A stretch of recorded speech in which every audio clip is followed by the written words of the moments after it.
here to do this interview with me.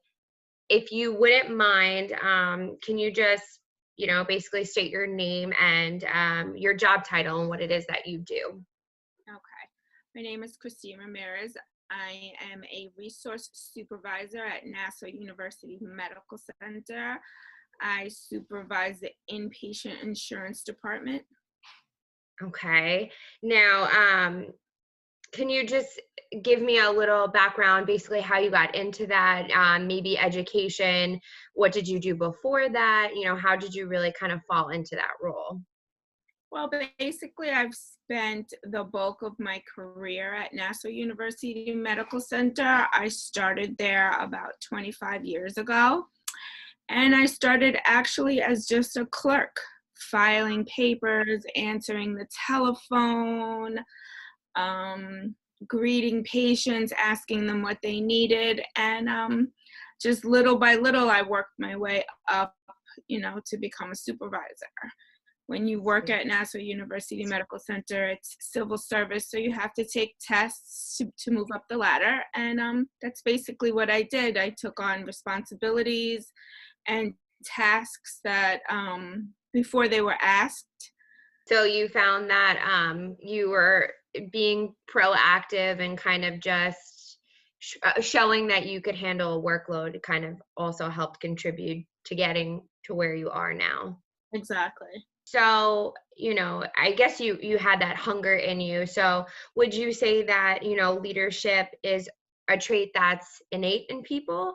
Like you're born with it, you have this, ability to lead, or do you think that leadership is something that you could develop as time goes on? I definitely think it's a combination. I think certain people have a tendency to be more leaders, where other people are definitely followers. But I think in any position where you're a leader or a supervisor, it takes time and practice and also life lessons to become a good supervisor. Do you think that you have a little bit of that, innate leadership in you? You were kind of born with that ability to lead, or do you think that you didn't really have that, but you learned as time went I think I think a little bit of both. I on? think I'm a natural born say go-getter. I like to do things my way. Okay. Definitely I like to do things my way. As far as learning to deal with different personalities and different people who work under you, that's something that's more of a learning curve. That's something as with time and as you get older and you supervise more, that that you learn where your strengths and where your weaknesses are and how to deal with different personalities. Do you think that you are very self-aware of what your strengths and what your weaknesses are? Oh, definitely. So why don't you tell me then, what are some of your strengths and what are some of your weaknesses? Okay, well, I'll start with my weaknesses. Definitely, I'm not very patient. Okay. When I get a new employee, I'm not a very good trainer. Okay. So I tend to delegate that to one of the employees that work for me who is a patient person and who is a good trainer. So I find that is one of my strengths. I know when I can't do something, and instead of attempting it, I'd rather delegate it. I know if I was to try and teach or train someone, it would end up being a frustrating situation for both myself and the new employee, and it wouldn't not bring out the best in either one of us. So I'd rather give that responsibility to someone else. Okay. That's good. That's fair. What's But my something that you're like, "Oh, I definitely need to work on this," or you reflect on a situation and you're like, "Ugh, I do that all the time. I shouldn't do that." I think maybe sometimes I initially overreact instead of, Okay. sitting back and evaluating the situation before I speak on it. Going off of weaknesses or, whatnot, what do you think has been your biggest mistake or regret so far as a leader? Um, I think my biggest mistake or regret was I guess this would have to do with having to be transitioning from just a regular employee to a supervisor. It's hard to transition to a supervisor when you started off with the people that you have to supervise when they were once your coworkers. So it's hard to make that transition from being a coworker to a supervisor and wanting everybody to like you and wanting everybody to approve of your decisions. So it's hard So to would you, I was going to say, navigate. taking things personally in the beginning? Yes, Yeah. definitely taking things personally is very hard. You have to learn to separate the personal from the actual work aspect. Okay, so going off of that now, as a supervisor, would you say that you really value the relationships you have with your subordinates, or do you think kind of as time has gone on, you've become more task oriented where you are more focused on making sure that task gets completed before really prioritizing any type of relationship you would have with a subordinate? Does that make sense? So like, do you think that completing the task and getting the job done is more important and comes first before like a relationship with an employee, of making sure that you kind of um understand their emotions, or you think things like that? I think it kind of goes hand in hand, to be honest with you. If you, I think, are good to your subordinates or you're good to your workers, if you understand their needs and you understand what's going on there in their life, because everybody has certain situations in their life, I believe they will work better for you if they feel they can come to you and they can explain what's going on, and you can explain to them what's expected of them.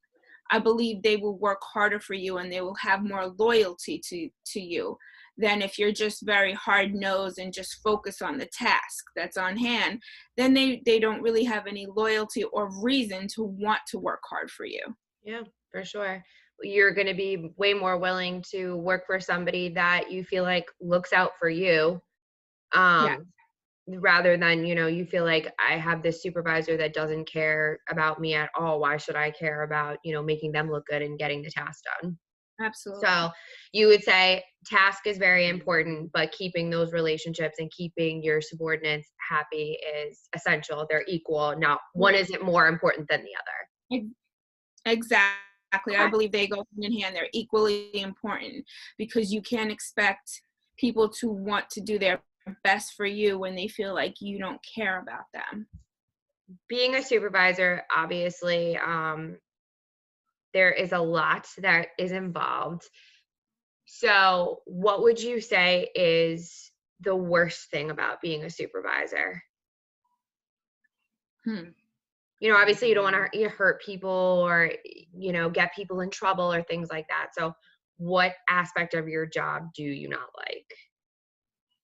Yeah, everything that's going on right now, that's such a hard one. Yeah, you have people that probably don't want to come to work right now because of COVID-19. You work in a hospital. You probably Yeah. have people that are like, Christina, Yeah. I don't want to come in. And one of the hardest things for me to say is, you work in a hospital, you knew when you took this job, and basically, like, my supervisor actually said to me, you have to tell them, put on your big boy pants and come in. It is what it is. And it's Yeah. hard to tell people that people have families, they have, it's a big worry. Now, outside of what's going on right now, let's say it's just like a typical time. What do you not like about being a supervisor? Maybe confrontation bother you, like if you had to write somebody up or reprimand them.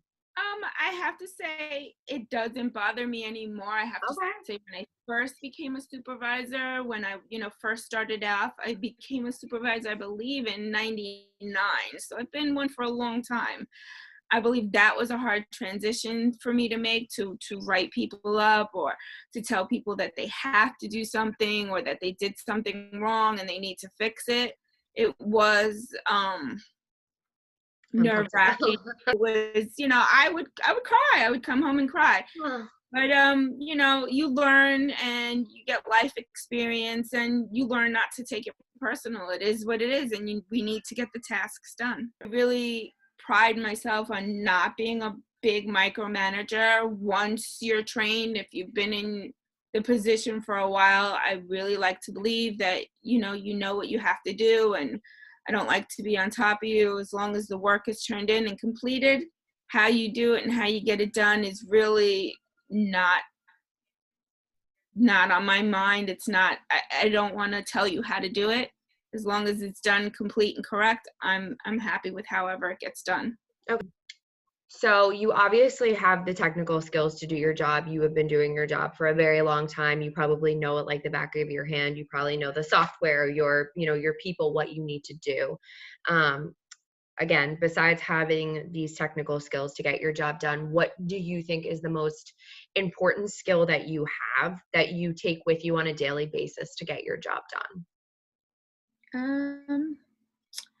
I would say, you know, just being responsible, caring about your job, caring that you do a good job, caring that you do the best that you can do. You know, everybody is human and we all try our hardest, and I always say a person who doesn't make a mistake is a person who's not working. Okay. So as long as you are working to your best, you know, capabilities, I think that's one of the most important things. Okay. If you had to kind of name three, general traits that you possess that help you with your job, what would you say that you are? I'm organized. Okay. I'm a quick learner, and guess I'm very detail oriented. Do you think that those skills have evolved as your time has gone on working, or do you think you kind of were always that type of person? I was always that type of person. So I was, those are the traits that you always had. That's not something you kind of learned over time. Let's say you have an employee that wants career advancement, right? And they come to you and they're like, Christine, I really want more. mm-hmm. If they wanted your help, would you say that you would make it a priority to help them? Would you give them steps or kind of like remove any type of, I guess, boundaries or obstacles that would be in their way? Would you be like, this is what I would do if I were you, or encourage them? Or is it more kind of like, listen, if they want some type of career advancement or progression, that's kind of on them. I'm doing my job, and whatever you want to do is up to you, and that's separate. No, absolutely. I would help them. I'm confident in the knowledge that I have, and I'm confident in my skills. So why wouldn't I pass it on to someone else? And if they can do better for themselves, more power to them. Have you had employees over the years do that, where they're like, Christine, like, I want more, I want, yeah. Yeah, a fellow supervisor now, actually, I trained her when she came, and she's now a supervisor, so. That's awesome. That's kind of nice though for you to be like, wow, I helped this person get to where they are now. Absolutely. Do you have any advice for anybody that is eventually going to become in a leadership role that that you kind of wish you would have knew coming into it when you were 20, 21 years ago? What advice would you give somebody that's about to take on like a big leadership responsibility? I would say the biggest advice I have is just not to take things personal. Okay. Yeah. Okay, that's fair. Now, would you say that the most important aspect of your job for you to get it done is your team? Like, do you kind of put your team on that pedestal where you're like, without them, I couldn't get this done?